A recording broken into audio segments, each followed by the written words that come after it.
اور دوستوں، میرے بھائیوں اور میرے بچوں اور میری بچیوں،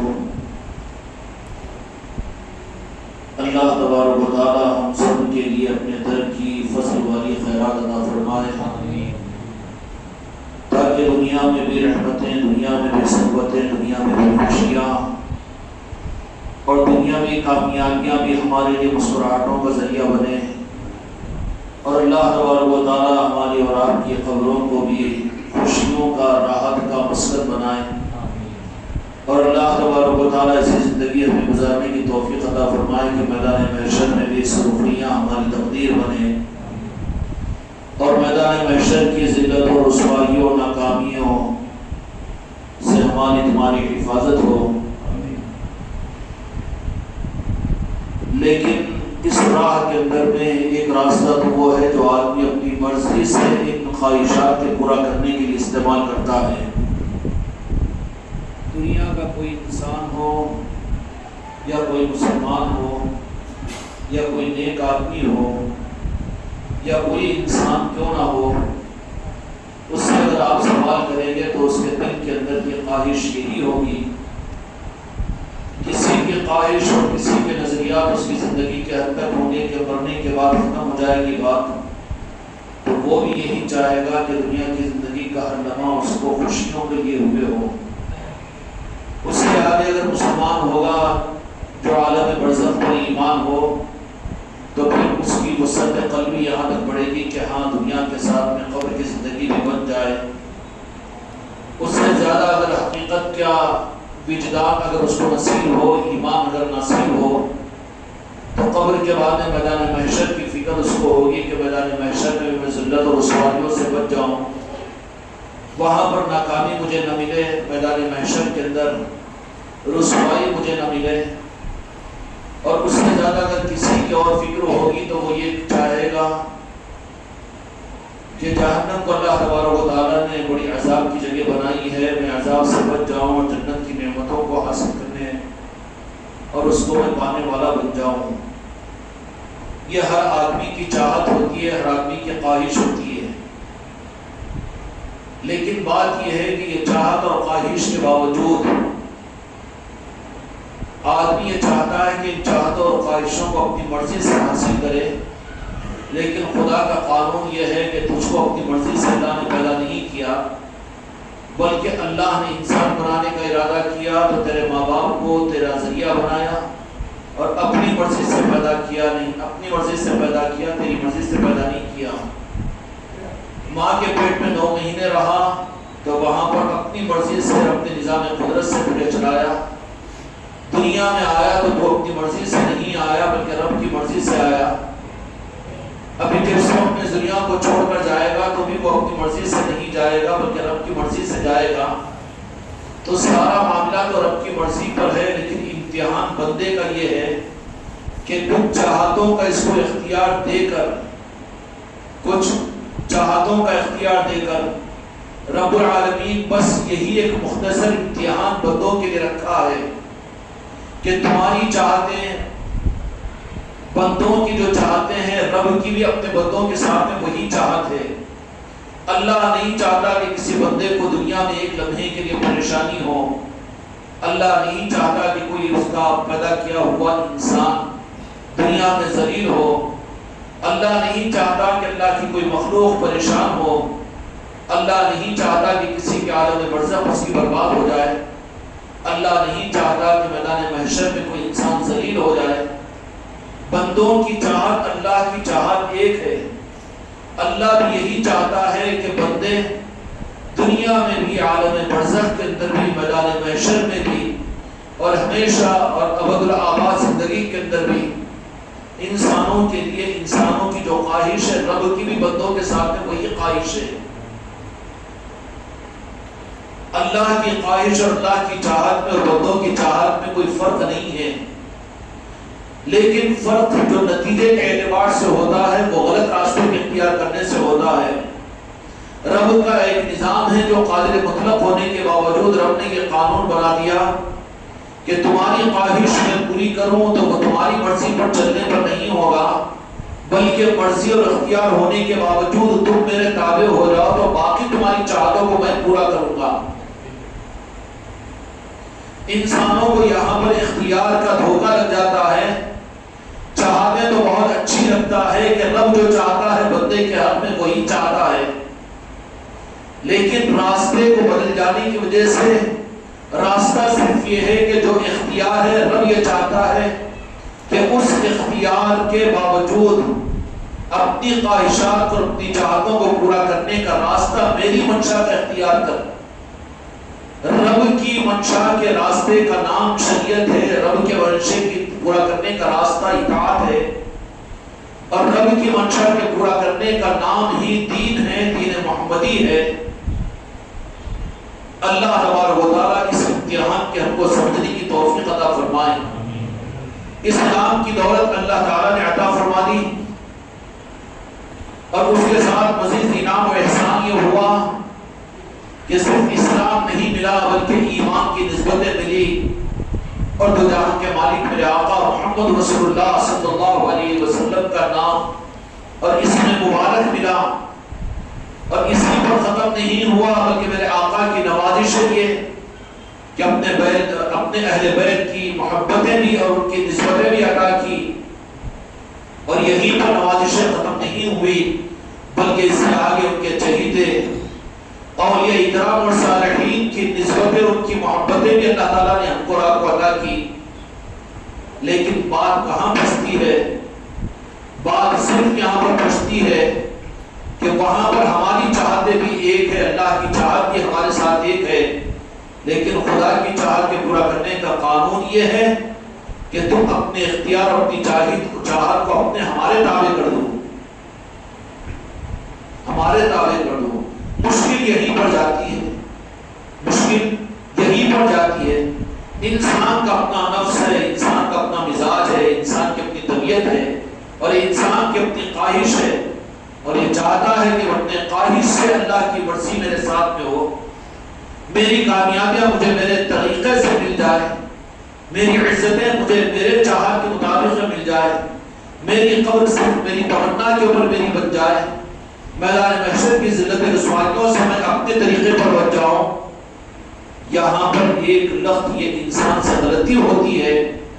اس لیے رب العالمین قرآن مجید کے اندر میں بڑے ہی عجیب انداز کے اندر مخاطب کر کر کہتا ہے کہ ان بندوں کو کیا ہو گیا، میرے ان بندوں کو کہ جو مجھے اپنا معبود بنانے کے بجائے اپنے خواہشات کو انہوں نے اپنا معبود بنا لیا، اپنے نفس کو انہوں نے اپنا معبود بنا لیا. میرے بھائی اس خطرے کے اندر میں کیا تم اور ہم پڑے ہوئے نہیں ہیں؟ ہماری زندگیوں کا معبود کا مطلب یہ ہے کہ خدا نہیں، بلکہ معبود سے مراد یہاں پر تابع داری ہے. اس لیے کہ رب یہ تانا نہیں دیتا تھا. کیوں؟ کہ رب خود معبود ہوتے ہوئے رب یہ کیسے کہے گا کہ تم نے اپنے نفس کو معبود بنا لیا، اپنی خواہش کو معبود بنا لیا. یہاں پر معبود سے مطلب تابع داری ہے، فرمانبرداری ہے. یہاں عبادت مراد نہیں ہے بلکہ یہاں پر خواہش مراد ہے. میرے بھائیوں اور میرے بچوں، میرے مریدین اور مریدات، اللہ تبارک و تعالیٰ اپنے دھوکے سے ہم کو نکلنے کی توفیق عطا فرمائے. اپنے زندگی میں اپنے قلب کا جائزہ لے کر دیکھو کیا جو خطرہ رب العالمین نے قرآن مجید نے بیان فرمایا کہ میرے ان بندوں کو کیا ہو گیا کہ جنہوں نے اپنے خواہشات کو اپنا معبود بنا لیا، اپنے نفس کو اپنا معبود بنا لیا. کیا ہمارا معبود بھی واقعتاً رب ہے، یا ہماری اپنی خواہش ہے، یا ہمارا اپنا نفس ہے، ہماری اپنی چاہتے ہیں؟ ایک طرف میں ہماری چاہتے ہیں اور ایک طرف میں اللہ کی مرضی ہے، ایک طرف میں ہماری خواہش ہے اور ایک طرف میں اللہ تبارک و تعالیٰ کی چاہت ہے. میرے بھائیوں اور میرے دوستوں، یہی امتحان ہے لِيَبْلُوَنَّكُمْ بِشَيْءٍ مِّنَ الْخَوْفِ. اللہ تبارک و تعالیٰ کی طرف سے بندوں کے لیے صرف اتنا امتحان ہے کہ اپنی خواہشات اور اپنی چاہتوں کو معبود کا درجہ دیتے ہیں، یا پھر میں بھی تو اپنے بندوں کو برباد کرنا نہیں چاہتا، میں بھی اپنے بندوں کو زلزلوں میں برباد کرنا نہیں چاہتا، میں بھی اپنے بندوں کو جہنم میں پہنچانا نہیں چاہتا، میں بھی اپنے بندوں کو ذلیل کرنا نہیں چاہتا، میں بھی میرے بندوں کو ان کے آنکھوں کے آنسوؤں کو میں برداشت نہیں کرتا. لیکن کیا وجہ ہے؟ وجہ کو اللہ تبارک و تعالیٰ نے بیان فرما دیا کہ میری چاہت بھی اور انسانوں کی چاہت بھی ایک ہے، لیکن اختیار کی کرنے کے راستے پر بدل کر میری چاہت کو یہ نیچے کر دیتے ہیں اور اپنی خواہش کو داخل کر دیتے ہیں. یہ ہے اپنے معبود کو، اپنا خواہشات کو معبود بنا لینا، رب کے بدل رب بنا لینا. یہ ہے شرک کہ اللہ کی خواہش کے مقابلے میں اپنی خواہش کو اوپر رکھنا اور اپنی چاہت کو اللہ کی چاہت کے اوپر رکھنا. بات سخت ہو جائے گی لیکن میرے بھائی ڈرو مت. خانقاہ میں تو لوگ آتے ہو دل بودا لے کر سنا کرو ان چیزوں کو. دھوکے میں مت رہو اپنی عبادتوں، اپنے سجدوں پر، اپنے مریدی ہونے پر، اپنے پیر ہونے پر، اپنے ذکر کے کر لینے پر اور اپنے زکات کے زیادہ دے دینے پر یا مسجدوں اور مدرسوں اور خانقاہوں کے بنا دینے پر گمراہ مت ہو. یہ دیکھو کہ کہیں رب کے مقابلے پر کوئی دوسری چیز کو تو نہیں لا رہے. اگر ہماری خواہش کہ میں جو چاہ رہا ہوں ایسا ہی ہونا چاہیے تو تو اپنے رب کے مقام پر اپنی خواہش کو رکھ رہا ہے. یہ ہے شرک. میری چاہت ہے ایسے ہی ہونا چاہیے تو تو بندہ کہاں بنا، بلکہ اپنی چاہت کو تو نے اپنا معبود بنایا. اللہ تعالیٰ اس شرک سے بچنے کی توفیق عطا فرمائے. اور یہی تو کلمہ پڑھایا جاتا ہے پیران کامل کے ہاتھ پر، اور یہی تو ایمان لایا جاتا ہے کسی مرد قلندر کی ہاتھ پر. کیا ہوتا ہے کس بات کا ایمان؟ کوئی نیا دین، کوئی نیا کلمہ، کوئی نیا اسلام؟ بالکل نہیں. بلکہ خواہشات کو، اپنی چاہتوں کو، اپنے نفس کو نیچے کر کے اس کے مقام پر اپنے رب کی مرضی اور اپنے رب کی خواہش کو غالب کرنا.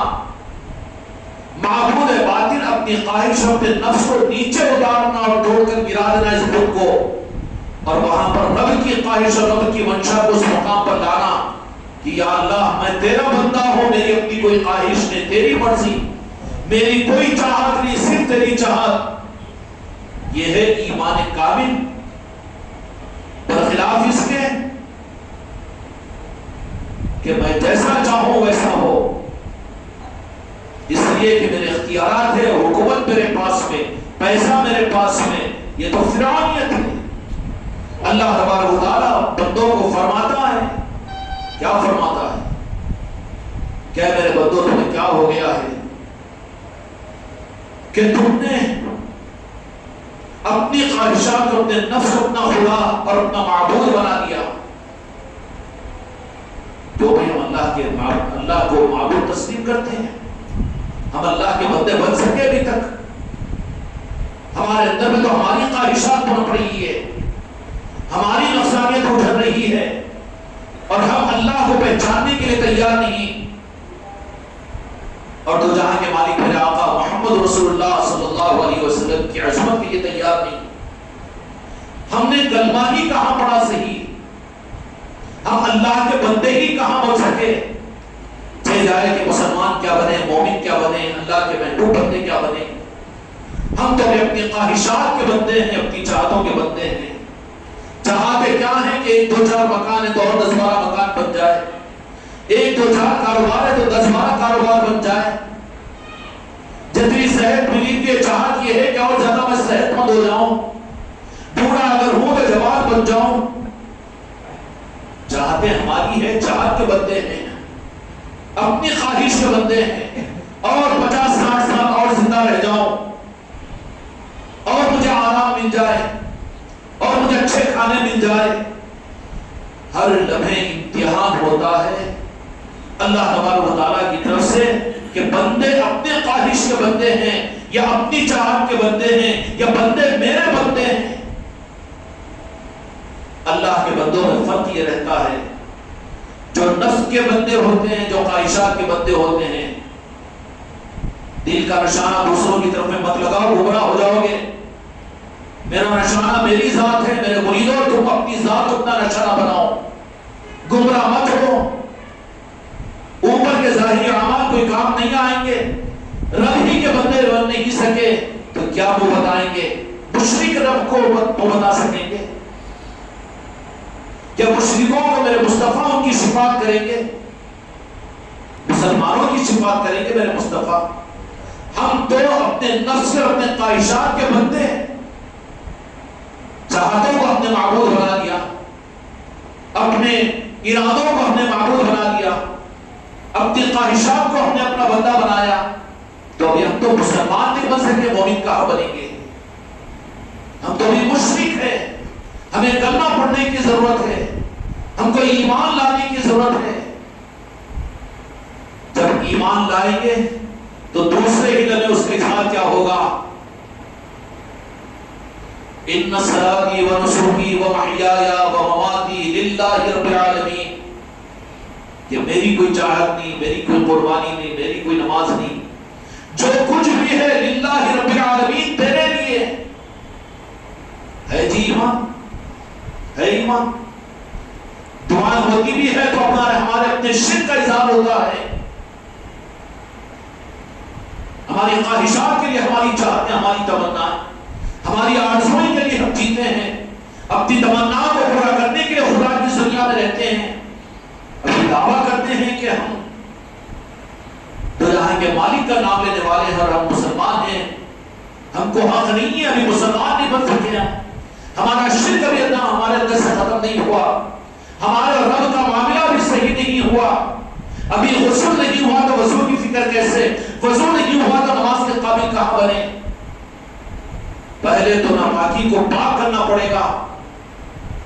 ناپاکی کیا ہے؟ اپنی خواہشات کو اللہ جو دیا نہیں، ان جو اتنا نہیں ملا مجھے، اس کی خواہش تو یہ ہے کہ یہ ہونا چاہیے، رات ہو رہی ہے تو اس کے پروگرام، دن نکل رہا ہے تو چاہتوں کے پورا کرنے کے لیے محنت، جسم ساتھ نہیں دے رہا لیکن دماغ چل رہا ہے، شکر کا جذبہ نہیں، ناشکری کا معاملہ، رب نے کتنی نوازش اور کتنی انعامات دیا ہے، ان سب کو بھول کر اگر کہیں پر ذرہ برابر کوئی دکھ اگر ہو تو ساری خوشیوں اور سارے شکرانے کے اوپر وہ چیز غالب آ جاتی ہے، اللہ تبارک و تعالیٰ کی ناشکری کرنا یہ شروع کرتا ہے، تو وہ رب کتنا ناراض ہوتا ہوگا، وہ رب کتنا ناراض ہوتا ہوگا۔ ابھی تو میرے بھائی ہم تو مشرک ہیں، اپنے خواہشات کو ہم نے اپنا معبود بنایا، اپنی چاہتوں کو ہم اپنا معبود بنائے ہوئے ہیں، ہم ابھی اللہ پر ایمان نہیں لا سکے، دھوکے پر ہیں اس بات پر کہ ہم مسلمان ہیں، ہم مومن ہیں۔ یہ الگ بات ہے کہ تحدید سے نعمت میں رخ پر پڑے ہیں اور کچھ آگاہی نصیب ہوئی ہے، مرض معلوم ہوا ہے لیکن علاج کی ضرورت ہے، صرف مرض کا معلوم ہو جانا علاج نہیں ہوتا، مرید بن چکے ہو تو یہ نہیں سمجھنا دھوکے میں نہیں رہنا کہ علاج ہو چکا ہے، مرض معلوم ہوا ہے، خانقاہ کو آ رہے ہو، نظام میں چل رہے ہو تو مرض سے آگاہی ہوئی، ابھی صحت مند نہیں ہوئے ہو، صحت مند ہونے کے لیے تو مستقل ٹریٹمنٹ ضروری ہے، علاج ضروری ہے، صرف ڈائگنوز ہو جانا کافی نہیں ہے علاج کے لیے، معلوم ہو گیا کہ کینسر ہے، بس معلوم ہو گیا بات ختم ہو گئی، بڑھتا چلا جائے گا، ہلاک ہو جائے گا، معلوم اگر ہو گیا ہے تو پھر اب پورے تن اور من کے ساتھ میں اس کے علاج کے لیے لگ جاؤ، جسمانی مرض کی اللہ کے اوپر سونا بند ہو جاتا ہے، سکون ختم ہو جاتا ہے، بیوی بچوں کی یاد کو بھول جاتا ہے، پھر اپنا ایک سی کمرہ اس کو یہ اچھا نہیں لگتا اور بہترین دسترخوان اس کو اپنے اچھے نہیں لگتے، اپنے ناکی پوتی اور معصوم بچے اس کو اچھے نہیں لگتے، کیوں؟ کہ ڈائگنوز ہوا ہے مرض، اب اس کو علاج کی فکر ہے، علاج کی فکر ہے، نہیں ہو گیا معلوم ہو گیا چلو ٹھیک ہے، نہیں معلوم ہونے کے بعد میں تو محنت اور بڑھ جانی چاہیے، اور بڑھ جانی چاہیے، علاج کو اس اہتمام کے ساتھ میں کرنا چاہیے، معلوم اس لیے ہوا کہ تو علاج کرا لے، اور کوئی معلوم کرنے کے حد تک معلوم تو ہو گیا نا، علاج سے اگر رک جائے تو وہ مرض اس کی ہلاکت کا باعث بن جاتا ہے۔ میرے بھائیوں، اس زمانے کے اندر میں، ان فکروں کے ماحول کے اندر میں، جبکہ ظاہری صدا ظاہری صحت اور ظاہری نظاموں کو علاج اور صحت سمجھا جا رہا ہے. آدمی عبادت کر کے سمجھتا ہے کہ میں عبادت کرنے والا ہوں, زکات دے کر ہی سمجھتا ہے کہ میں زکات دینے والا ہوں, روزے رکھ کر ہی سمجھتا ہے کہ میں روزہ دار ہوں, اور وہ حج کر کے سمجھتا ہے کہ میں حج کرنے والا ہوں, ذکر کر کے اور مرید بن کے اور پیر بن کے سمجھتا ہے کہ میں تو مرید ہوں اور میں تو پیر ہوں. میرے بھائیوں, باطن کے گندگیوں پر ظاہر کے چمک کھلا کر یہ خوش ہوتا ہے, لیکن کیا یہ سوالات اپنے دل سے ہم کرتے ہیں کہ میں ابھی ایمان بھی پورا لایا کہ نہیں لایا؟ جس رب پر ایمان لا کر کرنے کا اقرار میں کرتا ہوں کہ اپنے اچھے و برے کو اور اپنی خواہش اور اپنی چاہت کو اس مولا اس رب کے حوالے کر سکا؟ میرے بھائیوں, ایمان کی ضرورت ہے. بات یہ ہے کہ محتاج محض ہے اور رب کی ذات مختار کل ہے.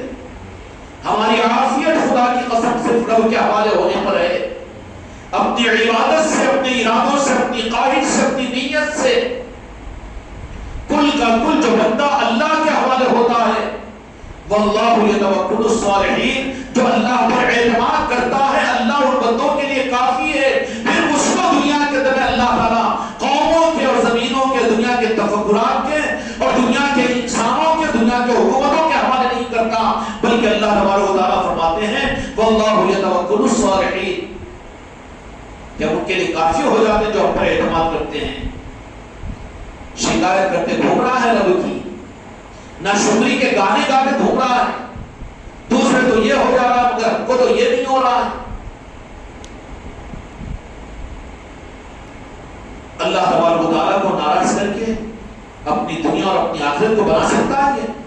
بیٹا سر یہاں پر لے کر نہیں بیٹھنا, باہر جاؤ, سر دیکھنا تھا. یہ ادب کی مجلس ہے, غفلت کی نہیں ہے.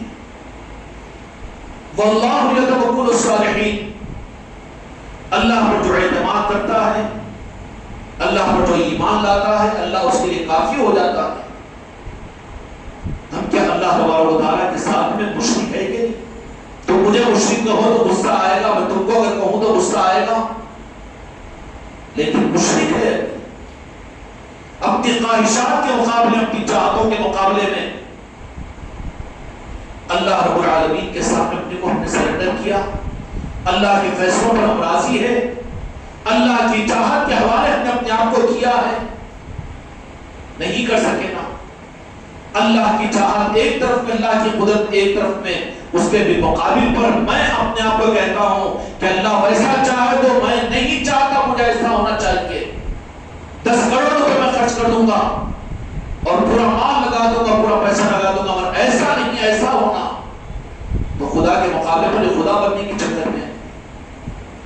اس لیے میرے بھائیوں, اس کے بغیر چارے کار نہیں ہے کہ اپنی چاہت اور اپنی خواہشات کو پیچھے کر کر, اپنے پیروں کے نیچے دبا کر رب کی بارگاہ میں توبہ استغفار کر کے ایمان لاؤ. آمنت باللہ و ملائکتہ و کتبہ, آمنت باللہ کما ہوا باسمائہ و صفاتہ, قبلت جمیع احکامہ, اقرار باللسان و تصدیق بالقلب. کیا اللہ تیری تقدیر پر راضی, تیرے فیصلوں پر راضی, تیرے لکھے ہوئے پر راضی, تیرے کتابوں پر ہمارا ایمان, تیرے نظام غیبی پر ہمارا ایمان. ہم محتاج کل اور تو مختار کل ہے. تب کہیں جا کر ہمارا تمہارا شرک ختم ہوگا. کیا ہوگا؟ شرک ختم ہوگا. شرک ختم ہوگا تو اس کے بعد علی کی وزیر ہوگی کہ پاک ہو گئے ہیں, وضو کرو. پیران کامل یہی تو شرک ختم کرواتے ہیں. پیران کامل کا طریقہ کا نظام پیر مریدی کا یہ نہیں ہوتا کہ اس کو لالچ دی جائے کہ میں دعا کرتا ہوں تم دنیا میں خوب آگے بڑھ جائیں گے, تم الیکشن میں جیت جائیں گے, تمہاری دکان کو میں خوب چلوا دوں گا, خدا نے جن کاموں کو رکایا ہے میں درمیان میں پڑھ کے تمہارے کاموں کو بنا دوں گا. ارے وہ خود شیطان ہے جو یہ دعویٰ کرے, دھوکہ دے رہا ہے. وہ اللہ والا جو ہوگا وہ منانے کے راستے پر ہوگا. اور اللہ والوں کا نظام کیا ہوتا ہے کہ اللہ والوں کے پاس میں وہ اللہ تبارک و تعالیٰ اپنے محبوب بندوں کو, کہ رب نے یہ فرما دیا کہ میرے برگزیدہ ایسے باز ایسے بندے ہیں ابن ماجہ کی روایت اس کا مفہوم یہ ہے کہ بعض میرے ایسے بنتے ہیں خشک کھالوں والے جو ظاہر کے طور پہ نظر نہیں آتے، لیکن وہ کسی بات پر قسم کھا لے تو میرے ذمہ واجب ہے کہ میں ان کی قسم کو پورا کروں۔ خدا اپنے ارادے کو بدل دیتا ہے، اللہ ہمارا خدا اپنے فیصلوں کو بدل دیتا ہے اپنے چہیتے اپنے دوستوں کی بات کو رکھنے کے لیے۔ یہ بات اپنی جگہ طے شدہ ہے، یہ بات اپنی جگہ طے شدہ ہے۔ تفسیر کی کتابیں بھری پڑی ہوئی ہے اور حدیث میں بے شمار اس طرح کی باتیں موجود ہے۔ اللہ تعالیٰ اپنے نیک بندوں کی بات کو رکھنے کے لیے اپنے لکھی ہوئی تقدیر کو بدل دیتا ہے، اپنے فیصلے کو بدل دیتا ہے، اس لیے کہ خدا حکم الحاکمین ہے۔ خدا فیصلہ کر کے پابند ہونے والا نہیں ہے، بلکہ خدا فیصلہ جو کیا ہے اس کو بدلنے کا اختیار رب کو ہے، اور وہ رب چاہے جس کو اختیار دے، جس کو اختیار دے۔ خدا پابند نہیں ہو جاتا کہ قانون بنانے کے بعد میں قانون بنانے والا وہ تو قانون کو بدل نہیں سکتا۔ یہ دنیا کے بڑے حکمرانوں کی کمزوری ہے، اس کے بھی مقابل میں رب وہ ہے جو قانون بنانے والا ہے، لیکن وہ اپنے اختیار سے قانون کو بدل بھی سکتا ہے۔ الیس اللہ باحکم الحاکمین، وہ رب کی ذات ہے۔ اور صرف یہی نہیں، وہ خود قانون کو بدلے، صرف اتنا اختیار رب نے صرف اپنے اختیار میں نہیں دیا، بلکہ یہ اختیار بھی دے دیا کہ جو میرے دوست ہوں گے، جو میرے دیوانے ہوں گے، جو میرے مجھ سے محبت کرنے والے ہوں گے اور جن کو میں اپنا دوست بنا لوں گا، میں ان کو وہ اختیار دیتا ہوں کہ ان کی چاہت پر میں قانون کو بدل دیتا ہوں۔ وہ کون ہوتے ہیں؟ تو جہاں کے مالک میرے آقا نے فرمایا کہ وہ اللہ کے دوست اولیاء ہوتے ہیں کہ وہ کسی بات پر قسم کھا لے تو رب یہ کہتا ہے کہ میرے اوپر واجب ہے کہ ان کی قسم کو پورا کروں۔ اور اولیاء قیامت تک رہیں گے، یہ نہیں کہ کسی صدی تک محدود تھے، صحابہ اکرام محدود تھے، لیکن اولیاء قیامت تک رہیں گے اور دنیا میں آتے رہیں گے، اس لیے کہ انسانیوں کو نظام کائنات کو سنبھالنا ہے، اور اولیاء کے نظام سے اللہ تبارک و تعالیٰ کائنات کے نظام کو سنبھالتا ہے۔ کن کے نظام سے؟ اس کے نظام سے، اولیاء کے نظام سے سنبھالتا ہے۔ کائنات بنایا تھا اپنے محبوب کے لیے، لولا لما خلقت الافلاک، کہ اللہ تبارک و تعالیٰ نے اپنے محبوب کے لیے کائنات کو بنایا تھا، لیکن محبوب کے دنیا میں مبعوث ہو جانے اور تولد ہو جانے اور تشریف لا جانے کے بعد میں مقصد کائنات تو رب کا ختم ہو گیا، لیکن اب جو کائنات چلا رہا ہے وہ علی کی ولایت کے چلانے اور ظاہر کرنے کے لیے چلا رہا ہے۔ اب کائنات جو چل رہی ہے، اللہ تبارک و تعالیٰ نے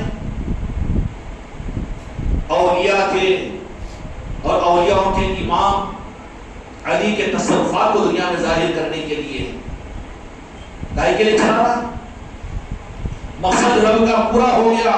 اب مقصد رب العالمین کا کیا ہے کہ میں نے اپنے محبوب کے چہیتے مولا علی کو جو اختیارات عطا کیا ہو، اور وہ کائنات کے چلانے والے کس طریقے سے چلاتے ہیں اس کو دیکھنے کے لیے رب العالمین نے دنیا کے نظام کو باقی رکھا۔ اس لیے ساری کائنات کے نظام کے چلانے کے لیے اللہ تبارک و تعالیٰ نے اپنے محبوب کے توسط سے مولا علی کو ذمہ دار بنایا، اور مولا علی اپنے اولیاء اور اپنے چہیتوں کے ساتھ دنیا کے نظام کو چلاتے ہیں۔ چکر میں نہیں آنا، قدم قدم پر رہزر بیٹھے ہوئے ہیں، روح ڈھال کر بیٹھے ہوئے ہیں دھوکہ دینے کے لیے۔ اپنے آپ کو سنبھالو اور علی اور آل علی اور اولاد علی کا دامن پکڑو۔ امت کے لیے کشتی نوح ہے، اس کے علاوہ راستہ نہیں ہے۔ تو جہاں کے مالک میرے آقا نے فرما دیا میرے اہل بیت کی محبت اور آل رسول کا نظام یہ کشتی نوح کی طرح سے ہے، چارے کار نہیں ہے، قدم قدم پر رہزن بیٹھے ہوئے ہیں۔ کوئی نیبو پانی کی دکان اور کوئی کچھ وا دے، کوئی کچھ چرا دے، اور کوئی کسی طرح سے کوئی امید دلا کر، کوئی خوف دلا کر، کوئی ڈرا کر، کوئی دھمکا کر، لالچ کر کے ہر ایک ٹھگنے کے لیے بیٹھا ہوا ہے۔ اگر حفاظت کی کوئی کشتی ہے تو خدا کی قسم آل رسول کی ہے، تو غوث و خواجہ کی ہے۔ بدنصیبی ہے کہ جاننے کے باوجود بھی اس کی نسبت کو حاصل نہ کرے، تو دنیا میں جب حاصل نہیں کر سک رہے، جب روح نکل جائے گی جسم سے، قبر میں پہنچا دیا جائے گا، تو پھر وہاں کون سا موقع ملے گا؟ وہاں کون سی کشتی سامنے لائی جائے گی؟ کشتی لائی نہیں جائے گی، بلکہ کشتی کھیلنا پڑے گا تجھے۔ اولیاء کے نظام کا رب العالمین نے یہ اختیارات عطا فرمائے کہ دنیا کے نظام کو چلاؤ. اب اس کا مطلب تو یہ نہیں ہوگا نا الٹا شرک سمجھا دیتے ہیں. دوستوں سے دشمنی کر کے امت کو بھڑا دیا اللہ سے. کیوں؟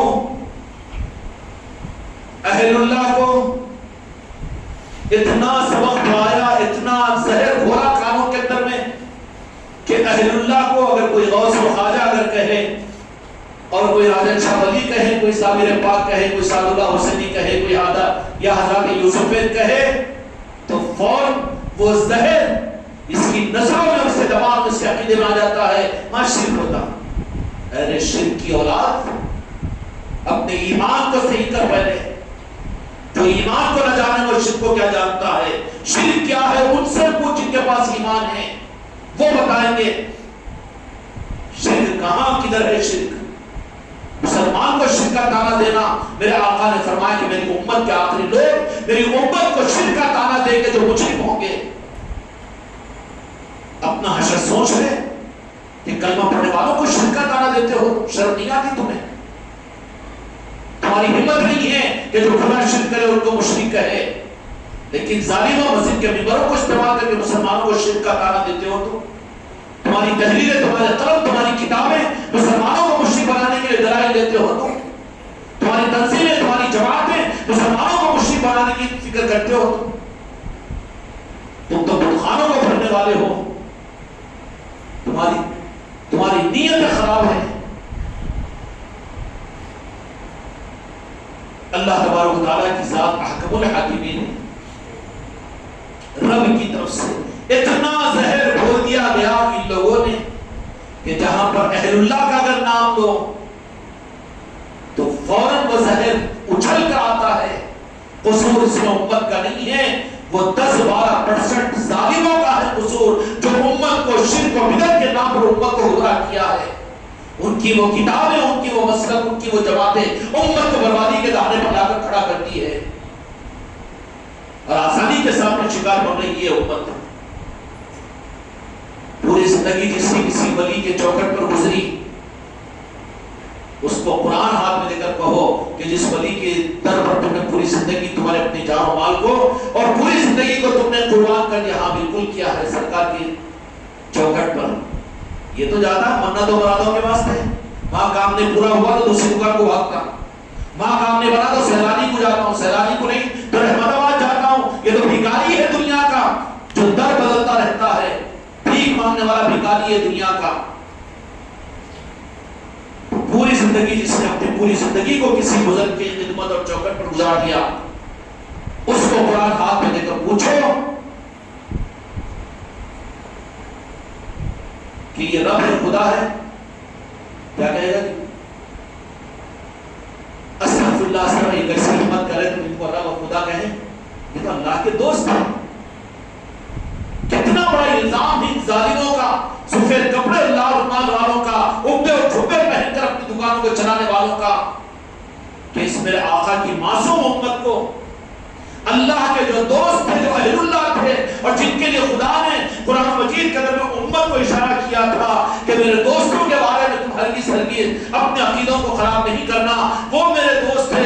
الا ان اولیاء اللہ، خبردار اور ہوشیار میرے دوستوں کے بارے میں کہ وہ ایسے ہیں کہ میں ان کو غم اور حزن دیکھنا نہیں چاہتا. وہ میرے ناز پروردہ ہوتے ہیں اور وہ میرے دوست ایسے ہیں کہ وہ کسی بات پر قسم کھا لے تو میرے ذمہ ان کی قسم کا پورا کرنا واجب ہے. میں اپنے فیصلوں کو بدل دیتا ہوں. کس کی بات رکھنے کے لیے؟ اپنے دوستوں کی. ان اولیاء کے ساتھ تو امت کی بدگمانیاں. کہاں جا رہی ہے امت؟ اہل اللہ سے کٹایا تو یہ امت کو غیر اللہ پر تم بھیج رہے ہو. ایمان کے راستے سے کاٹ رہے ہو، آستانوں سے، بزرگوں کے نظاموں سے، اولیاءوں سے، تو غیر اللہ کے راستے پر تم بھیجنے والے ظالم بن رہے ہو. تم مبلغ الی اللہ نہیں ہو بلکہ مبلغ الی شیطان بن رہے ہو. اہل اللہ کے پاس میں نہ جاؤ، دوستوں کے پاس میں نہ جاؤ کا مطلب اللہ کے دشمنوں کے پاس میں جاؤ، امریکہ کے ڈالروں کے لیے جاؤ، سعودیہ کے ریالوں کے لیے جاؤ، دنیا داروں کے پاس میں جاؤ، ہیرے سونے اور چاندی کے لیے جاؤ، غیر اللہ کے پاس میں جاؤ. لیکن ان کو اہل اللہ کے پاس میں جانا برداشت نہیں ہوتا. رخ کتنا بدلا دیا گیا ہے. اور اللہ کے اہل اللہ اور اللہ کے وہ دوست اور وہ بندے عقیدے قرآن کے مطابق میں عرض کر رہا ہوں، اہل اللہ کو غیر اللہ کہہ کر جانا شرک ہو جاتا ہے، یاد کرنا شرک ہو جاتا ہے، ان کے پاس میں جانا پہنچنا شرک ہو جاتا ہے، اور ان کی محبت ضروری نہیں ہے، ان سے نسبت ضروری نہیں ہے، وہاں شرک ہوتا ہے، وہاں بدعت ہوتی ہے، وہاں خرافات ہوتے ہیں۔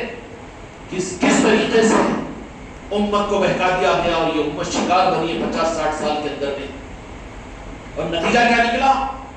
اس کا نتیجہ یہ نکلا کہ حکومتوں کے مضبوط کرسیاں ان کے ہاتھوں میں آئی، سعودیہ حکومت اپنے پاس میں رکھتے ہوئے جو سونے اور چاندی کے پہاڑ جن کے پاس میں ہے، پیٹرول اور پیٹرولیم کے چشموں کے جو مالک ہے، لیکن امریکہ کے سامنے غلام ان کے قدموں میں پڑنے والے ہیں۔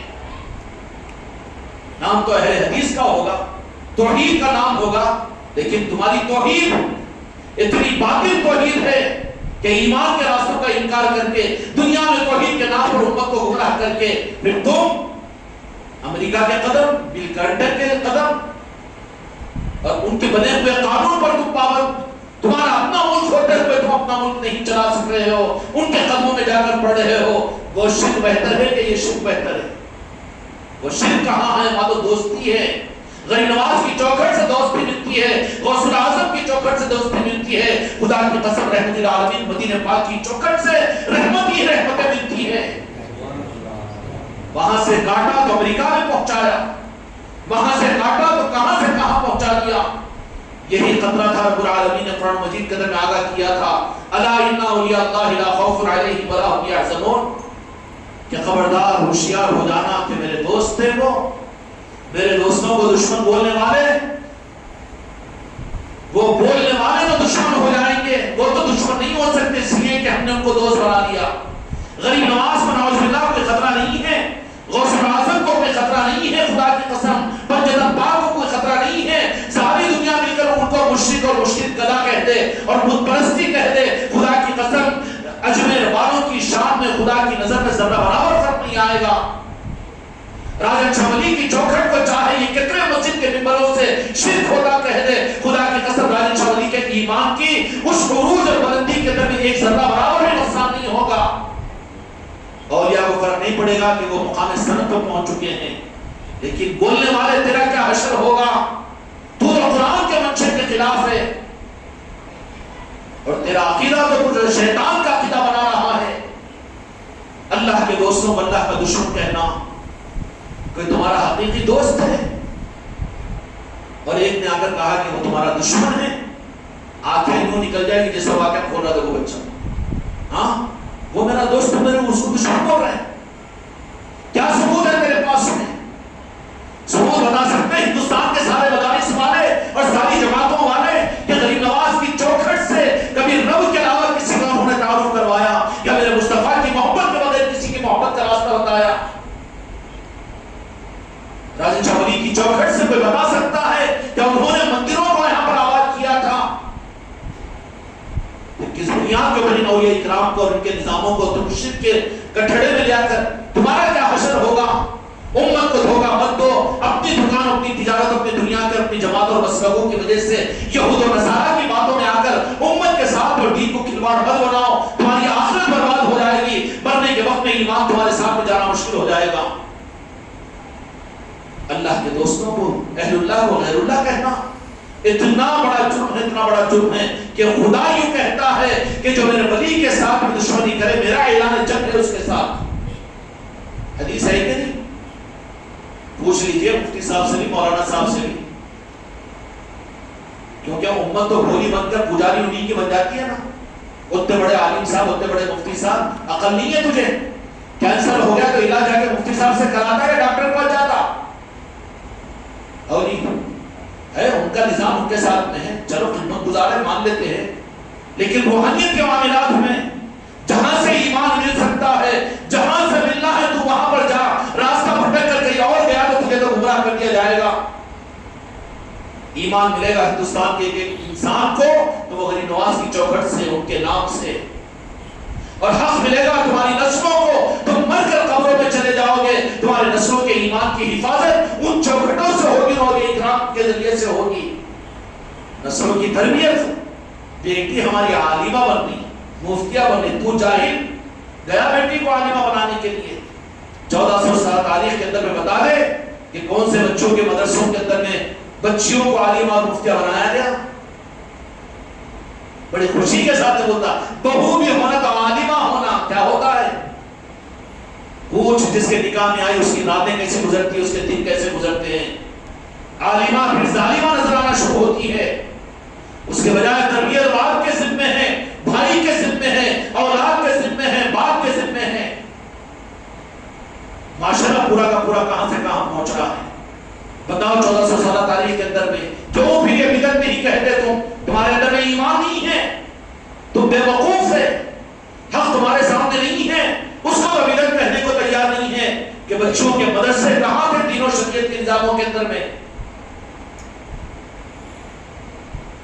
نسلوں کے برباد کرنے کے راستے ہیں یہ, نسلوں کے برباد کرنے کے راستے ہیں. آدمیوں کے مدرسوں کے اندر میں, بچوں کے مدرسوں کے اندر میں, پھر بھی نسلوں کو برباد کرنے اور ایمان کو غارت کرنے کے لیے ان کو اتنے راستے موقع فراہم نہیں ہو رہے تھے. گھر گھر جا کر دین کے نام پر نکالے, گلی گلی کو, ملکوں ملکوں کو اپنے بسترے لے کر سروں پر گھما گھما کر بھی پھر کیا کر رہے ہو, کر رہے ہیں یہ صرف یہ کہ دیکھو شرک سے بچو, بدعت سے بچو, غوث و خواجہ کہنے سے بچو, اولیاء کا نام لینے سے بچو, اور ان سے اولیاء کی یاد سے بچو. یہی تو کر رہے ہیں تم. کہا ہوگا کسی زمانے کے اندر نماز کو زندہ کیے, دین کو زندہ کیے, کرنے والوں کو ان کا اجر ملے گا. لیکن اب گھر گھر سے, گلی گلی سے نکال نکال کر بھی عقیدوں کو خراب کرنے کے لیے سب کچھ, اس پر بھی کام پورا نہیں ہوا. تو پھر اور ایک نیا راستہ کیا ہے کہ اب نسلوں کو برباد کرو, عقیدوں کو خراب کرو, اولیاء سے بزدت کرو. یہ کیوں 11ویں, اور یہ کیوں گھر کے اندر میں غوث اعظم کی یاد, اور یہ کیوں گھنٹے, اور یہ کیوں بزرگوں کی نسبتیں, اور یہ کیوں. اب یہ اس کو ختم کرنے کے لیے, نسلوں کو برباد کرنے کے لیے اب یہ لوگ عورتوں کے دینی مدارس کے نام کے اوپر ان مدارس کے اندر میں دین کم کیا جاتا ہے, عقیدوں کو زیادہ برباد کیا جاتا ہے. معصوم بن گیا نہیں, ہماری بچی عالمہ بن رہی ہے. واہ پہلوان, تو رہا جاہل اور بنا رہا ہے بچی کو عالمہ.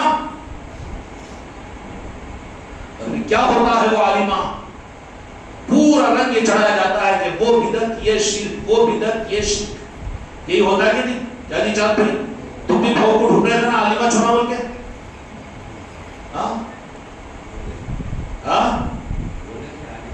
ہونا نا. ہاں کیا بات ہو رہی ہے؟ اگر میں تمہارے سامنے حقیقتوں کو ظاہر کروں, میں انکار نہیں کر رہا ہوں, لیکن جتنا نقصان کلر کے ہاتھ میں وہاں گاڑی دے کر ڈرائیور سونے والے کا حشر کیا ہوتا ہے. صنف نازک ہے بچی, عورت تیری حسنی سے پیدا ہوئی ہے. اے ظالموں, تم سے امت کو غلط کرنے میں کوئی کسر رہ رہی ہے تو پھر عورتوں کو لے کر آ کر امت کے بیڑے کو غلط کروانا چاہتے ہو. اس ٹرین کے اوپر کس کو بٹھانے کی کوشش کر رہے ہو؟ وہ عالمہ صاحبہ, وہ مفتیہ صاحبہ, جبکہ وہ صنف نازک ہے, وہ تابعدار ہے. یہ بادشاہ نہیں بن سکتی, یہ امام نہیں بن سکتی عورت. وہ اس کی حکومت اس کے گھر کے اندر میں ہے. اب تو لا کر بٹھا رہا ہے اس کو فتوے دینے کے لیے, فتوے سنانے کے لیے, اور بسم اللہ بھائی کے منہ میں پانی آ رہا, عالمہ بہو ہونا. اچھا پتا چلتا ہے, ذرا لا کر دیکھو. زندگیاں اوجھل بنتی ہے, کام نہیں چلا بدعقیدیوں کو پھیلانے کے لیے مدارس سے, ان کی جماعتوں سے, ان کی کتابوں سے. تو آخر میں سجایا کہ 1500 سالہ تاریخ کے اسلام کے اندر میں جس کا کوئی ثبوت نہیں تھا بچوں کے مدرسے کا, ہے تھا ثبوت. اس کے لیے منہ بن رہتا ہے کہ اس کو مت کہو, نئی چیز نہیں ہے یہ. دل والے ہیں, کہتے ہیں ہم کو کوئی ڈر نہیں ہے, دلائل کے ساتھ میں کہتے ہیں. تم بھی بڑا خواہش ہوتا ہے, بچیوں کو مدرسے بھیج رہا ہوں. اچھا بھیج, بچوں کو مدرسے میں بھیج, پھر جماعتوں میں بھیج. اس کا حشر خود دیکھ بھی. آتے ہی تیرے کو مشرک بول دے گی, تجھ کو جاہل بول دے گی, تجھ کو قبر پرست بول دے گی, تو غوث و خواجہ کا مشرک کرنے والا, شرک کرنے والا بولے گی. پھر اس کی پوری نسل برباد ہوگی, پوری نسل برباد ہوگی. کیوں کہ وہی چیز کے لیے تو وہ چیز تیار کی گئی ہے. عقیدوں کو بدلو, عقیدے کے بدلنے کے اندر میں اولاد پر اثر, نظریات اور عقیدے کا پڑھتا ہے. خدا کی قسم جتنے عقیدے تمہارے میرے صحیح ہے میں تمہارے سامنے بیٹھا ہوا ہوں, قسم کھانے کے لیے تیار ہے. مجھے اولیاء کی محبت میرے ماں کے ذریعے سے ملی ہے, مجھے ماں کے گود سے یہ عقیدے ملے ہیں. تو اپنی نسلوں کو برباد کر رہے ہیں, کرو تم اس کے ذمہ دار ہے. بول دینا, اشارہ کر دینا میرا کام ہے. بہت اچھی چیز لگتی ہے لیکن اولاد پر ماں کا اثر پڑتا ہے. بیٹی کو عالمہ بنا رہے ہیں, بیٹی کو مفتیہ بنا رہے ہیں اور وہ کر رہے ہیں, تم نے اپنی نسلوں کو بدعقیدی کے راستے پر ڈال دیا. اور مقصود کیا ہے؟ تجزیہ کر کر دیکھ لو, تجزیہ کر کر دیکھ لو. تمہاری بچیاں, تمہاری پوتیاں, تمہاری نواسیاں ہیں, تھوڑا سا ذرا سا بات کر کے دیکھو. کیونکہ ہم پیشے کے تاجر بھی, ہم کو معلوم بھی ہے, ہم دنیا پر بھی نظر رکھے ہوئے ہیں. اتنا خناس ان کے دلوں میں بھر دیا جاتا ہے کہ جہاں پر بات ملے گی وہاں پر شرک بدعت. شرک تجھے کیا معلوم ہے؟ کٹ پتلی شرک بدعت, لفظ شرک کو نہیں جانتی, لفظ بدعت کو نہیں جانتی, لیکن ہتھیار دے دیا کمزوروں کے ہاتھوں میں گمراہ کرنے کے لیے سازشیں کیے گئے. اس کے بجائے امام ابو حنیفہ رحمۃ اللہ علیہ نے اپنی بیٹی اور اپنی شہزادی کو اپنے گھر میں اپنی صحبت میں رکھ کر ایسا تیار کیا کہ فقہ کے بڑے بڑے مسائل میں اپنی بیٹی کے سامنے رکھتے, اور وہ بیٹی اللہ اور رسول سے جڑی ہوئی تھی. اور آل رسول سید امام جعفر صادق علیہ السلام کی عقیدت مند اہل طریقت کے ائمہ اکرام سے نسبت اور محبتوں کی وجہ سے تھی, تو قلب اتنا منور تھا کہ امام ابو حنیفہ رحمۃ اللہ علیہ اپنی بیٹی سے مسائل میں سوال کیا کرتے تھے. کیا کرتے تھے؟ یہ تو سازش ہے. یہ کیا ہے کہ کام پورا نہیں ہو رہا ہے, آگے کی نسلوں کو برباد اور عقیدوں کو خراب کرنے کے لیے اب بچیوں کے دینی مدرسوں کے نام پر بچیوں کو لو اور لے کر ان کو صرف یہ سکھاؤ کہ شرک ہے بدعت ہے, شرک ہے بدعت ہے. شب برات, فیصلوں والی رات. فیصلوں والی رات کا مطلب کیا ہے؟ فیصلے اللہ تبارک و تعالیٰ کر کر نظام عالم کو زمین کے خلفاء کے حوالے, یعنی اولیاء اور ولایت کے حوالے, مولا علی کے نظام کے حوالے کر دیتا ہے. نہیں ملے گی کبھی تم کو باتیں, یہ کتابوں میں بھی نہیں ملے گی اور کتابیں پڑھنے والوں کو بھی نہیں ملے گی. پورا مکسنگ مار ہے نا جس میں تو. اور کتابیں جو پڑھی اور پڑھائی سنی جاتی ہے کون سی 50-60 سال 60-100 سال اس سے پہلے کی تفسیران, جتنے حدیثان, جتنے فضائل اعمال وہ جو سب پڑھائے جاتے ہیں دیوبند کے, بریلی کے, اس کے وہ سب 100-150 سال کے ہیں. اس سے پہلے کے تعلیمات کرم ہے اس خانقاہ محمدی مسجد انوار مصطفیٰ میں روزانہ ظہر کے بعد میں فیوض ریاضانی غوث الاعظم کی پڑھتے ہیں.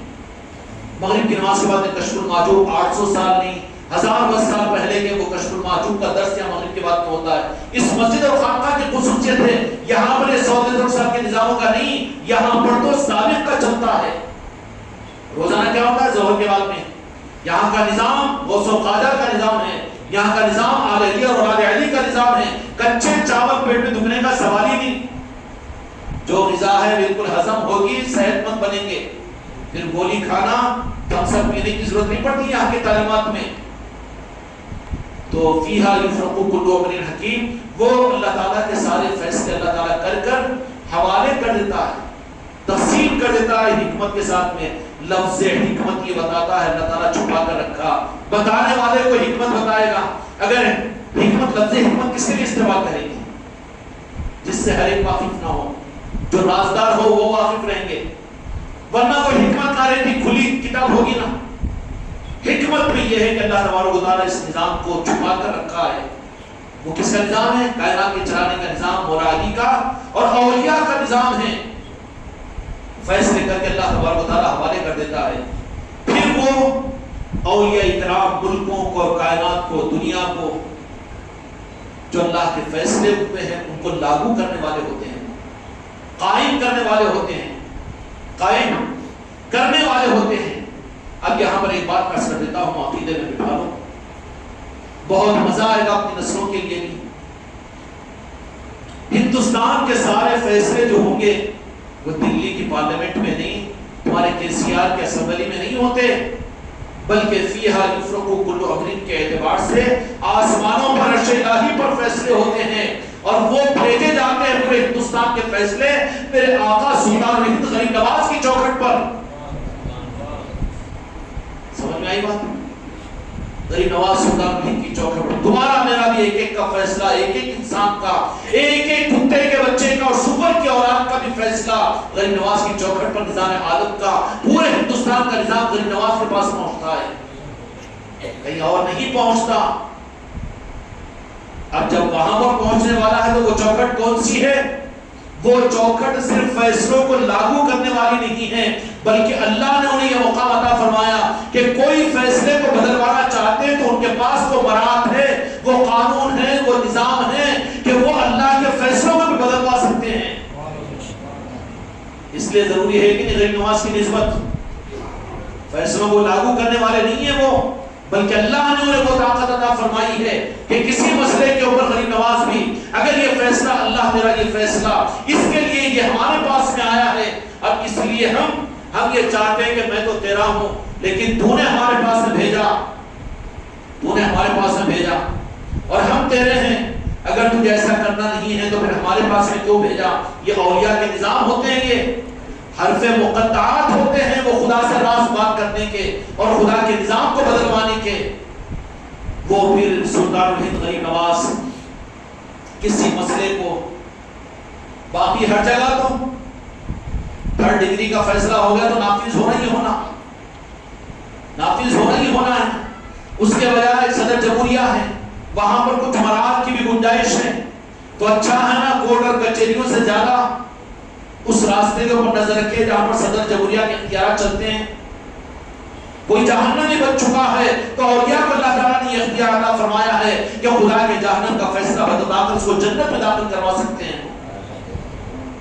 کسی کے بربادی کا فیصلہ ہو چکا ہے تو اولیاء کو یہ اختیار اللہ نے دیا ہے کہ ان کے لیے ان کے فیصلوں کو بدلوا کر اس کے لیے رحمت اور راحت کا راستہ نکال سکتے ہیں. یہ ہوتے ہیں اولیاء.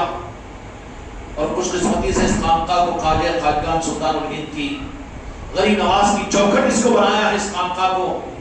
تو ہم کتنے خوش نصیب ہیں، ہم کتنے خوش نصیب ہیں کہ وہ چوکھٹ سے نسبت ہے جہاں فیصلے آتے ہیں نافذ کرنے والے وہی ہوتے ہیں. لیکن ذرا امید کی نظروں کے سامنے سرکار آپ کو تو اللہ نے یہ اختیار عطا فرمایا ہے، یہ فیصلے کے بجائے آپ یہ اگر فیصلہ کروا دو یا غریب نواز کہنا پھر شرک ہوگا کہ اللہ نے دیا تو ان کو بولنا چاہیے، اللہ نے دیتا تو بولتے تھے. ان کو روح کون نکالتے ہیں؟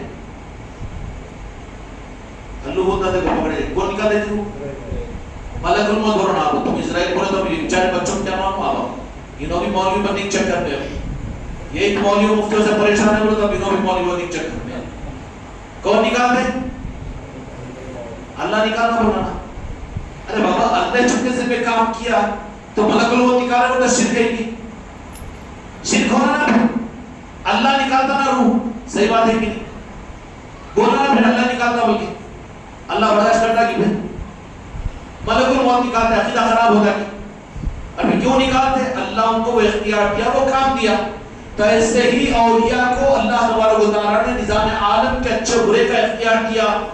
تو میرا کام غریب نواز بنا لو تو شرک ہوتا ہے کہ پاگل؟ میرا کام راجن شاہ ولی بنا لو تو شرک ہوتا ہے؟ میرا کام غوث الاعظم بنا دے تو یہ شرک ہے؟ تو پھر شرک تو ملک الموت کو روح نکالتے یہ بھی تو شرک ہونا نا. اب بولے کہ ملک الموت روح نکالتے بلکہ مولانا بالکل شرک کر رہے آپ، اللہ نکالتا بلکہ بولے کیا جواب دے دے گے؟ سمجھانا نا جب وقت ملا بشارہ کو بھی انہوں خدا اور رسول تو نہیں ہے، وہی تو نہیں آ رہی ان کے اوپر. ملک الموت روح نکالتے ہیں، ہاں بے شک نکالتے ہیں. پانی کون برساتے ہیں؟ روح کون نکالتے ہیں؟ سور کون پھونکیں گے؟ نظام عالم فرشتے کے ذریعے سے اللہ تعالیٰ چلاتا ہے. مولانا پھر شرک ہوتا نا کہ اللہ چلاتا مولانا. سمجھ میں آئے گا نا ایمان و شرک. جب ملک الموت علیہ السلام کا روح کا نکالنا شرک نہیں ہو سکتا. اللہ نے اختیارات دیے تو ان کے ذمہ ہے، وہ ڈیوٹی کو اپنی پوری کر رہے ہیں اور اللہ چاہتا ہے کہ ڈیوٹی پوری کر رہے ہیں تو ملک الموت علیہ السلام روح نکالتے ہیں. کہو اللہ ناراض نہیں ہوتا، یہ شرک نہیں ہوتا. ایسے ہی اولیاء کے ذمہ اللہ تعالیٰ دنیا کے نظام کو چلانا اور انسانوں کے حالات کو اچھا اور برا کروانا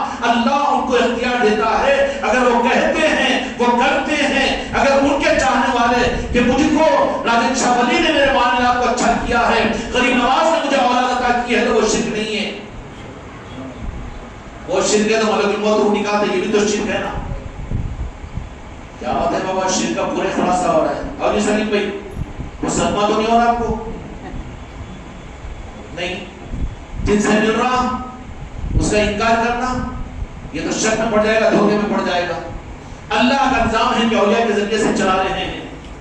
اس لیے تو وہاں آخری اشارہ کر دوں، وہ حقیقتیں تو نہیں بتاؤں گا میں، اتنا آسانی سے ساری کوٹ کی تھوڑی کھولوں گا میں. شب برات میں اولیاء کے نظاموں کو سمجھانے کے لیے ہی تو شب برات کی سنتوں میں مفتی صاحب مولانا صاحب بھی بولیں گے کہ پوری رات عبادت کرو، مسنون ہے، حدیث سے ثابت ہے. ہاں اچھی بات ہے جناب. دوسرے دن روزہ رکھو.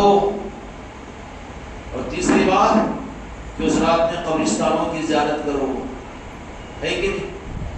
قبرستانوں میں بھیج رہا ہوں اللہ نے بھی. قبرستانوں میں جا تو مردوں کے پاس مردے سمجھ کر جا رہا نا، تو پھر قبروں میں جو زندہ ہے ان کے پاس جانے کا راستہ بتانے کے لیے، کیوں کہ تیرے نظام عالم کے لیے اللہ تعالیٰ نے ان کو بااختیار بنایا ہے. تو قبرستانوں میں پہنچا رہا ہے تو قبروں پر جانے سے بھی روکے گا ظالم. اولاد سے ماں باپ کو کاٹتے رہنا کہ نہیں جانا قبروں پہ، قبرستانوں پہ بول کے. مرے تو جانا کرتے ہیں، پھر نہیں مرے تو جاتا. جایا آیا کر.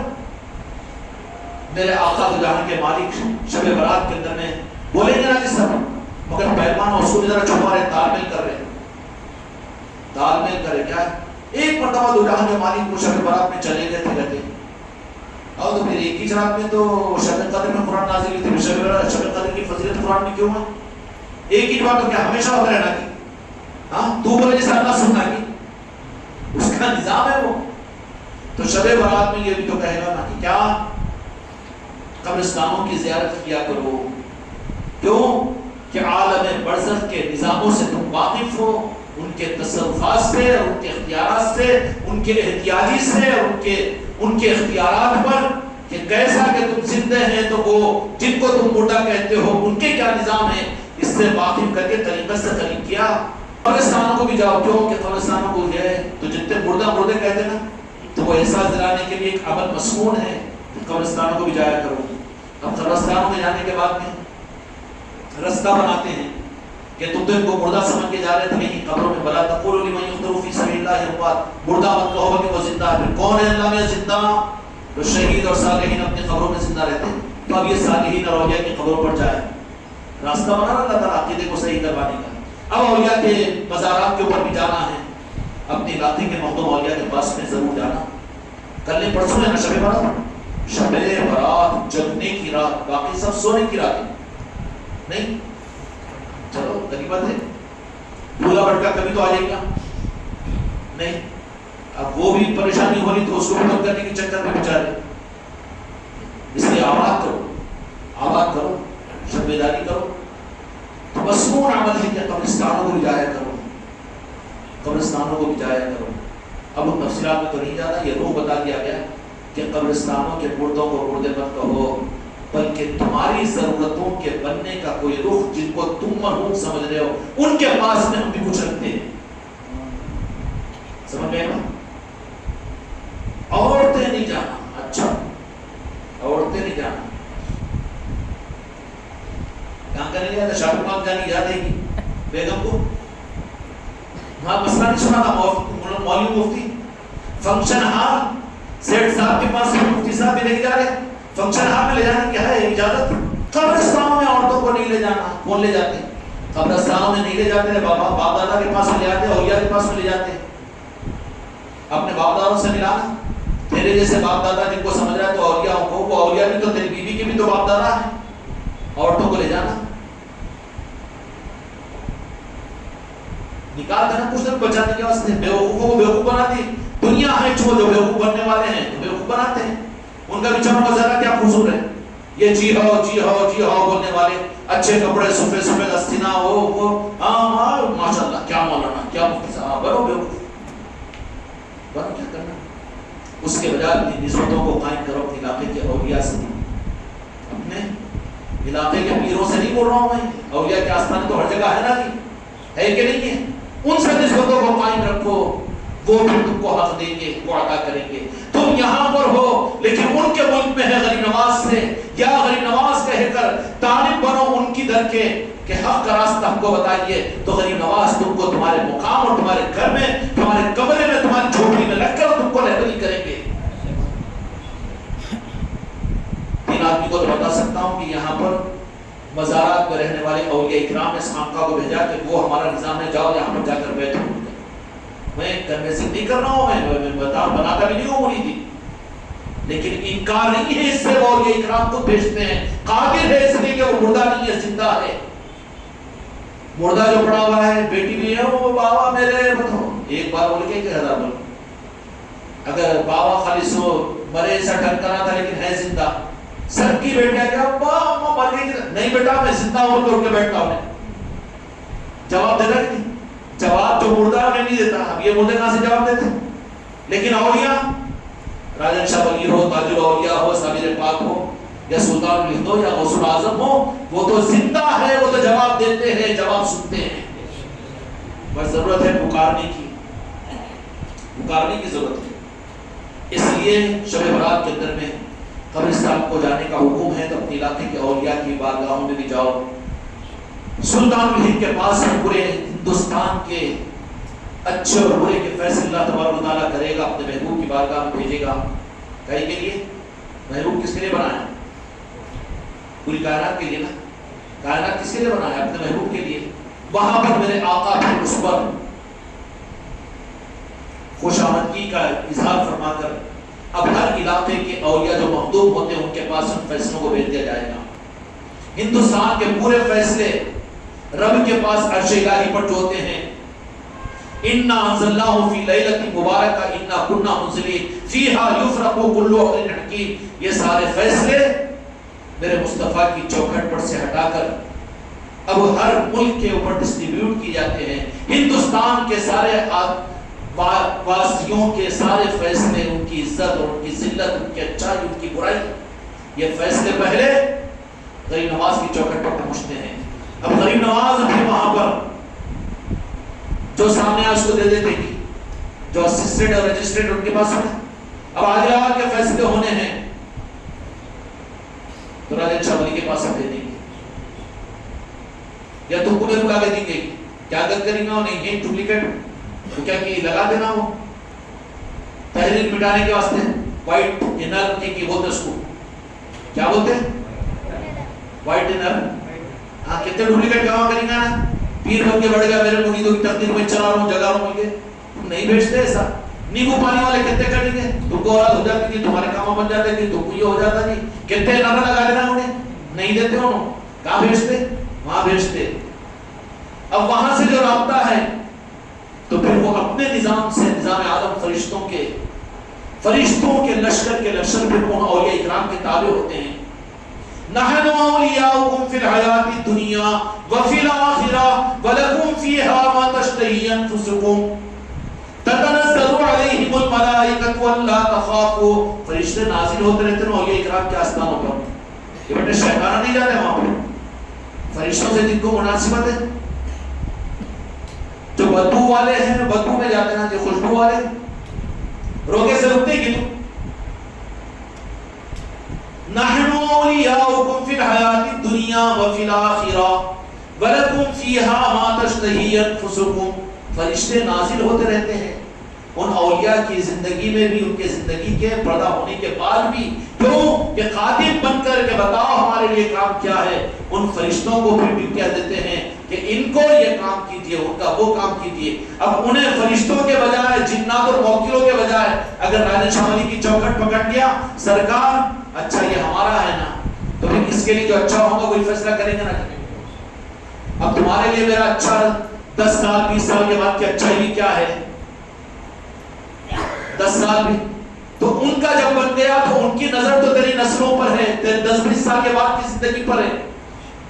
اب تو مانگ رہا اولاد، اور وہ اولاد اگر مل جائے تو جانے کے بعد وہ تیرا باپ بننے والا ہے، تیری نڈلی پچھڑنے والا ہے، تو وہ اولاد دے رہا ہے. نافرمان پوٹا ہوگا تو ہوتا نہیں، پیدا ہونے بجائے نہیں ہوتا تو اچھا تھا. ان کا اگر بنا اولیاء کا، غوث و خواجہ کا، تو وہ تیری حکمت پر نظر رکھیں گے. ایسی اولاد اگر تجھے مل کر آگے یہ ہونے والی ہے تیری تقدیر میں, تو پھر تجھے صبر کا موقع دیں گے, تم کو اولاد سے محروم رکھیں گے. ارے گئے تو اولاد بھی نہیں ہو رہی نا جی وہاں پر, نہیں راضی رہے ان کے فیصلے پر. سمجھ آئی؟ تو پوٹا پیدا نہیں ہوتا تو اچھا تھا نا, بولتے کہ نہیں بولتے؟ اور جب وہ ہاں زندہ رہنے میں مرے گا تو اچھا ہوتا تھا, بولتے کہ نہیں بولتے؟ وہ اولیاء کے پاس بھی یہ حکمتیں ہوتی ہے کہ وہ تیرے آگے کی فیوچر کی زندگی, کہ تیرے لیے قبر میں نقصان نہ بنے, میدان محشر میں تیرے لیے ذلت اور رسوائی کی چیز نہ بنے, اس پر نظر رکھ کر تجھے تیرے لیے جو ضروری چیز ہے, جو ہمارے لیے بہتر سمجھتے ہیں سرکار کیجئے, تو جو تیرے لیے بہتر ہوگا وہ کریں گے, اور وہ ایسا کریں گے کہ ان کے فیصلے پر یہ راضی رہے گا, ناک منہ نہیں چھڑائے گا. میں جو بولا سو نہیں ہوا اونٹے گا نہیں. وہ سرکار آپ کے حوالے ہونا میرا کام ہے. سرکار یہ تو یہاں تو پیر سے مرید بغاٹ میں سمجھ سے کہ کامش نہیں ہو رہا, یہیں چناب کو چھڑانا رکھتا, یہیں چنکتا ہے, تو وہاں پر قبول کی جائے گی. وہاں پر تو وہ اپنے آپ کو جو ان کے حوالے کر دے, اپنی اچھائی برے کے لیے سرکار آپ کے حوالے ہوئے, یا غریب نواز میں تمہارے حوالے ہونا کام تھا, ہو گیا. اب تم جانے پھر وہ دستگیری کریں گے دنیا میں, تیرے لیے جو بہتر ہوگا, قبر میں تیرے لیے جو بہتر ہوگا. ہماری بیٹیاں بھی سنتی ہوں گی نا یہ باتوں کو, نہیں تو من نہ تھا, برا تھا, وہ چادر چڑھاتی ہوں, پھول چڑھاتی ہوں, ہاں وہ خواب میں نظر آ گئے, میں وہ کھانا کھلاتی ہوں, یہ مقصد کے کھانے کھلا رہی, پاگل کھلا دے اپنے خاندان والوں کو, سسرال والوں کو, خوش ہوں گے. ان پر تو ان کے محبت کے نظام ہونے چاہیے, ان کے یاد کی محفلیں ہونی چاہیے, ان کے تذکروں سے اپنی اولادوں کی تربیت ہونی چاہیے, اس سے وہ خوش اور راضی ہوتے ہیں. تو اس طرح کے نظام ہوتے ہیں. اس لیے ہماری اور آپ کی پوری امت کی عافیت اس بات کے اندر میں ہے کہ امت کو اور انسانیت کو اولیاء کی چوکھٹوں سے جوڑو. خانقاہ محمدی اجمیری اور نصرتی کا یہ پیغام پوری انسانیت کے لیے ایسا ہی نہیں ہے, دین و دنیا اور عقبات کی بھلائی کے لیے ایک نظام ہے خانقاہ محمدی کا, ہے کہ نہیں؟ ان کی چوکھٹوں سے جوڑو تو وہ تمہاری حکمتوں پر نظر کریں گے, تمہارے لیے بہتر, تمہاری نسلوں کے لیے بہتر معاملہ کریں گے. اب انہیں تو لڑکی کا ٹینڈر نہیں, جیسا میں بولا تو وہ آن لائن کام ہوئی جانا, وہ جا پھر کسی نیو پانے والے کے پاس, انہیں لیتا دیر سے 1 لاکھ 2 لاکھ روپئے اور دیتا دھوکا, وہاں پر گھٹا نکلتے بیٹھتا, اور اوپر بی پی بڑھ جاتا, شوگر بڑھ جاتا, پھر رات کی نیند حرام. ارے وہ کام کرتے بول کے 90 پیسے میرے لیے نہ دیے, یہ بھی مولانا, یہ بھی پیر صاحب, ہاں ویسے ملتے نہ پھرتے. اس لیے اپنی نسلوں کی حفاظت کے لیے اپنے علاقے کے اولیاء کی چوکھٹوں سے انسانیت کو جوڑو. کہاں جوڑو؟ انسانیت کو جوڑو. نہیں ہمارے پاس تو کوئی اولیاء مشہور نہیں ہے, نہ مشہور نہیں ہے, تو غوث پاک کا چلا تو ہوگا, ان کا نام تو ہے وہاں پر, وہیں پر ان سے جوڑ دو. کچھ بھی نہیں, چل چلا بھی نہیں ہے. اب ہم جا کے سعودی عرب کے اندر میں کہاں چلا ڈھونگیں گے غوث پاک کا, دھونے تو بیٹا لا رومال والا تو نکل جاؤ, بولتا ہوں ہے کتنا پریشان کرتا رہتے مدینے پاک میں. پاگل ہے وہ, آدھا پاگل ہے, اس کو موقع دے رہے نہیں. میرا عقیدہ میرے ساتھ میں تو کرنا پڑا کے پڑھانا نا اس کو, ہم کو کرنا کیا پڑھا رہا, ہم مدینے والوں کا کرنا پڑھنے کے لیے ہندوستان سے یہاں رہ کے تو کھیر بگا رہا کہ بیوقوف, الٹا سبق سکھا رہے نہیں. تو ہوتا کیا ہے کہ وہاں پر عقیدوں کو پاک کرنے کے لیے اپنے علاقے کے, اب وہاں پر کن کو یاد کریں گے ہم, تو پھر اللہ تبارک و تعالیٰ نے وہ بھی انتظام فرما دیا غوث الاعظم نے کہ تم مشرق میں رہ کر اگر مجھے یاد کرو تو اللہ نے مجھے وہ تصرف عطا کیا کہ میں مغرب میں تمہارے پاس پہنچ جاؤں گا. اور یا کوئی تصرف ملتا ہے, مردوں کا نظام تھوڑی ہے, یہ تو زندوں کا نظام ہے. تمہارے پورے آدھاباد کے اندر میں کہیں بھی ایک مزار نہیں سمجھو ایز ایگزامپل. سعودی عرب کی مثال دے دیا, وہاں کا مزار ڈھونڈیں گے, وہاں کا میرے آقا دو جہاں کے مالک محمد رسول اللہ صلی اللہ علیہ وسلم کی جلوہ افروزی, ساری مزارات کو خیرات ان کے در سے ملی ہے, مدینے کے ایک ذرے سے. وہاں پر گستاخی ہوگی بولنے کی, لیکن مکے میں ڈھونڈیں گے غوث پاک کے مزار کو, چلے کو کہاں ملے گا وہاں پر؟ وہاں تو اللہ کا گھر ہے, کہتے اللہ کس کو آنے دیتا, نسی کس واسطے کس کو نہیں رکھا ہوں. اس لیے ہمارے تو مرنے کی دعا بھی کہا مدینے میں کر دے گی. کوئی تو بھی ایک تو بھی مولانا سے سنے گی کہ مجھے جنت مولا کے اندر میں مکے میں موت عطا فرما, کے ڈر لگتا ہے وہاں پر, اللہ نہیں آیا وہاں پہ. پھر خواہش کہاں کرتے, مدینے کی کرتے نا جی, کیونکہ یہ وہاں کی ممتا ہے. اور یہ چاہتے جنت البقیع کی کرتے, جنت مولا کی کرتے گی نہیں کرتے. انہیں گھر بنا کے بیٹھا ہے, انہیں جہنم میں ڈالنے والا ہے. اللہ بھی آئے نا, ابھی بیٹھے آنکھوں پٹی بن کے اللہ اللہ کی طرف میں بھیج رہے, مصطفیٰ کی طرف بھیجو, میرے آقا کی طرف. جہاں پر اللہ بھی ملے گا، وہاں تو ملنے کا نہیں، اللہ کسی کو ہاتھ لگنے کا نہیں. بیٹے ادھر کے بھی گئے ادھر کے بھی گئے، نہ گھر کے نہ گھاٹ کے. جتنے بولے نا اللہ توحید اللہ توحید اللہ توحید، نہ گھر کے رہیں گے نہ گھاٹ کے رہیں گے. جائیں گے میرے مصطفیٰ کے پاس تو ربی وہاں مل جائے گا نا. ہندوؤں کی تحریک کی جماعت ہے، گھر کی رکھیں گے نہ گھاٹ کی رکھیں گے.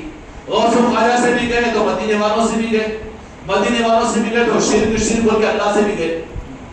اللہ تبارک و تعالیٰ کا نظام ہے، اللہ تبارک و تعالیٰ کا نظام ہے کہ اس طریقے سے اولیاء اکرام کے نظام کو دنیا میں کہ غوث الاعظم نے فرما دیا کہ جہاں تم یاد کرو اللہ نے ان کو تصرف عطا کیا ہے کہ وہیں پر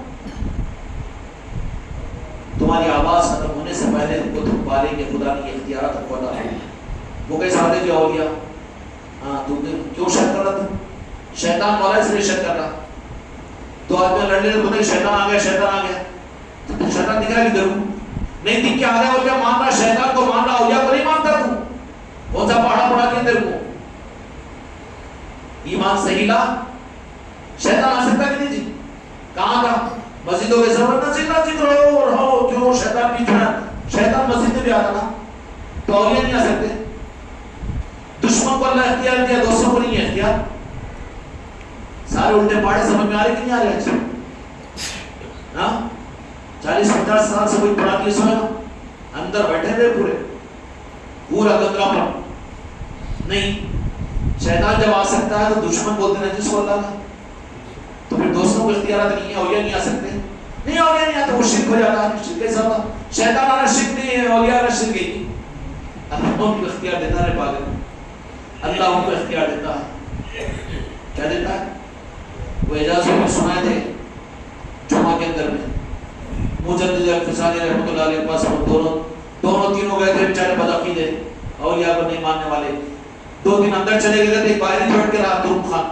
اور بعد میں ان کو توفیق مل گئی. کون؟ عبد الماجد دریابادی رحمۃ اللہ علیہ. ان کو بول سکتے رحمۃ اللہ علیہ کیونکہ مجدد الفسانی رحمۃ اللہ علیہ آ کر ان سے ملے. مگر 2-3 کینڈیڈیٹ اندر جو گئے نا، اندر جا کے بھی محروم، یہ باہر ہے کہ ان کو نواز نہیں ہو. تو بولے کہ آئے دیوار پہ بیٹھ کے تم جا کے کر لے کے آ جاؤ. کیا کرتے کہ بولے ہم تو یہیں بیٹھ کے رہتے، بلکہ انہوں بھی اڑ گئے ذرا. تو کیا کرے وہ خوبصورت چہرے کے اندر میں آئے، ملاقات کرے، ایک دم کھڑے ہو گئے. دیکھیں جھکنا نہیں تو جھکتے بھی پیروں میں بھی گر جاتے. کچھ چمتکار دکھا دو. چمتکار کو نمسکار ہے، اللہ کی قدرت کو اللہ والوں کہاں ہے. وہ آگے ملے کرے. تو بولے کہ تم لوگ آئے تھے 3-4 مہمان، 2-3 مہمان تو اندر آ گئے ہمارے پاس، اور تم یہاں باہر بیٹھ گئے. تو ہم خود تم سے ملنے کو آ گئے. وہی ہے مجدد الفسانی، وہی ہے مجدد الفسانی. تو ملے آئے تو دیکھنے کے بعد ایمان لائے سونا کیوں نو بھی. تو اس لیے ان کو بھی اولیاء اللہ کا گمان نہیں ہے، کچے مسلمان ہیں. اس لیے ہوں گے اور عالم، ہوں گے مفتی اور ہوں گے علم والے، مگر اللہ والے ولی نہیں بول سکتے. ان کو ولی والے تو وہ ہوتے ہیں جو نہ دیکھ کر ایمان لا کر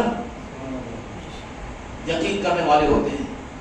تو ان کا واقعہ لکھا سنا تھے اجازت جمعہ کے اندر کہ دونوں تینوں کینڈیڈیٹ تو چلے گئے اندر جا کے. اب ان کے منہ میں پانی آ گئے. کیسے تھے انہوں، کیسے ملے؟ نہیں بولے آگے مل گیا. رونا شروع کر دیا، دکھنے کے بعد تو رونا آتا تھا. تو بولے جن سے ملنے کو تم جن کے آستانے پہ گئے، میں یہیں پر رک گیا تھا، میرے کو سمجھ میں نہیں آ رہا شرک ہوتا ہے کیا آئے گی. تو انہوں خود آ کر میرے سے ملے، انہوں آ کر تم سے ملے گی. ارے ہم بھی نہیں گئے تو ہم کو ملتے دکھا سے مس ہو گیا. وہ چانس رہے نا وقت کے اوپر، جن کو دکھانا ہے جلوہ دکھاتے ہیں. اور عبد الماجد دریابادی بڑے مفسر قرآن ہیں، علماء دیوبند میں بڑے مقام پہ ہوں. علماء دیوبند میں اولیاء میں نہیں ہے، لیکن انہوں نے لکھا کہ میں نے خود اپنی نظروں سے مجدد الفسانی کو دیکھا ہوں جو سلسلہ نشبتیہ کے بڑے بزرگ ہیں. ان کے آستانے پر خود نکل کر آ کر ان سے ملاقات کرے. ہم نہیں بول رہے ہیں، ان کی کتابوں میں لکھا ہوا ہے. تو جن کو دکھنا ہے ان کو دکھتے ہیں. تو اعتماد کر میرے غوث و خواجہ، اللہ نے ان کو اختیارات دیے کہ ہر جگہ. تو اس لیے میرے غوث و خواجہ کو یاد کرنا حقیقت میں اپنی دنیا اور آخرت کے محفوظ کرنے کے لیے ان کی نسبتیں ہمارے تمہارے لیے، تمہاری میری نسلوں کے لیے ضروری ہے. کریں گے؟ اللہ تعالیٰ ہم کے ساتھ آگے بڑھائے.